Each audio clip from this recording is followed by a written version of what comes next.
And now, it's time for another Dice Tower review with Tom Vasel. Hey everybody, I'm Tom Vasel. I'm Melody. I'm Amy. I'm Holly. And today we're taking a look at Dr. Eureka from Blue Orange Games.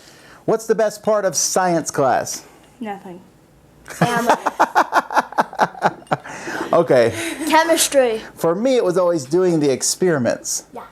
It's fun to mix things together, huh? Depends on the experiment. Okay, well I like mixing chemicals. Is that fun? Yes. Mixing things together to see what happens? Yes. Mixing vinegar and baking soda? Oh, I love that. Volcano. Okay, well, most people like that, and that's what you're doing in this game. You're taking vials of marbles and mixing them together. Basically, you're rearranging marbles. It's that old, if you have 5 gallons in this one and 2 gallons in this one. It's the same thing, but with colored marbles. I'll just show you.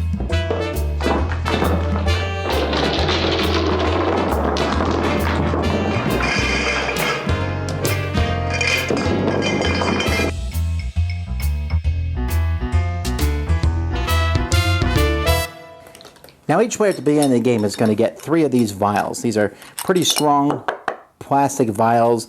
They come with these balls which look very much like gumballs. So you get 2 purples, 2 reds, and 2 greens. And you're going to have a stack of cards, and in the middle of the table someone's going to turn one of these cards like this. So this means I need a purple and a green and a red, and a purple and a red. So let's put this back here so we can see what I'm going for. And then you're going to use these and try to get those combos. You're not allowed to touch the balls with your fingers at all. The balls aren't allowed to touch the table at all. So maybe I would do something like this. I would put a green one like that, and then a purple one in here. So there I got a green and purple. Now I need a purple and a red. Let's put those there. The purple and the red here, and then the green and the red together. There we go. Now I just got to get these in order like this, and you say, wait a minute, Vasel, the green and the purple and the red and the purple are incorrect. Well, you are allowed to do this at the end. And I can say, okay, I finished them. I shout Eureka. Everyone compares and looks. Yes, I'm correct. If I'm the first person to do that, I get the card. You then turn everything right side up. You leave them the way they were. And we go to the next card. So the next card here has 3, 1, and 2. And I got to figure out how to get to that one. Or perhaps it will have something like this. 3, nothing, and 3. Sometimes it even has this one. 4, 1, and 1. So there's all sorts of combinations, and you're all frantically doing these at the same time, pouring these in. If you let a ball hit the ground or you touch a ball, you have to basically say, I'm out of this round, and wait till the next round before you can start over again. The first person to get and win 5 cards is the winner of the game. All right, well, what did you guys think?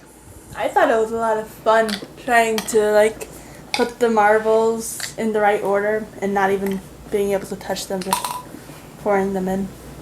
I like how it actually made you feel like you were doing a science experiment, and it was a little difficult for me to do it really quickly. It didn't help that someone kept shouting everyone dies when someone's marbles hit the table. That was you. Oh. What about you? I like that. So you like the game? Yes. Yes, I like the game. And it was really fun that we can pretend that we're spilling all these things.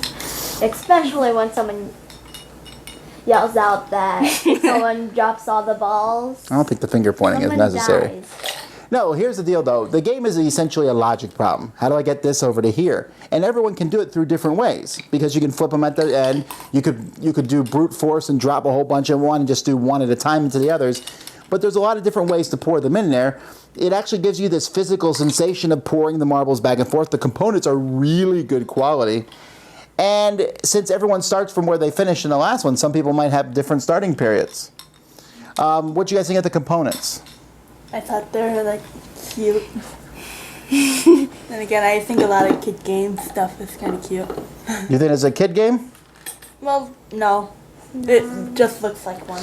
Yeah, I think Melody's right there. It kind of looks like a kid's game, but I could play this with adults. This is one of the first times we played a speed game where I think all of us had a chance of winning at. It wasn't just one person winning all the time. Mixing up, but Ruby didn't do. That's true. That's a very good point. I did play this with the younger half of my kids. So stop. Okay. I did play this with the younger half, and they had a really hard time. My 6 and 7-year-old did not get this as fast as everyone else did. Because they just pouring it in, not being able to touch it. Right. There's the whole dexterity, then trying to figure out ahead of time. I thought you guys said they looked like gumballs. Yeah, they did. Fortunately, no one ate them. Especially All right. baby. All right. Final thoughts on the game. A lot of fun. 2 thumbs up. Kid approved. Holly? All right, I agree with them. I also liked it. I would play it even if they did not like it. I still thought it was great. I'm glad that they do. This is an excellent game, Dr. Eureka. Dice Tower Judgment, excellent.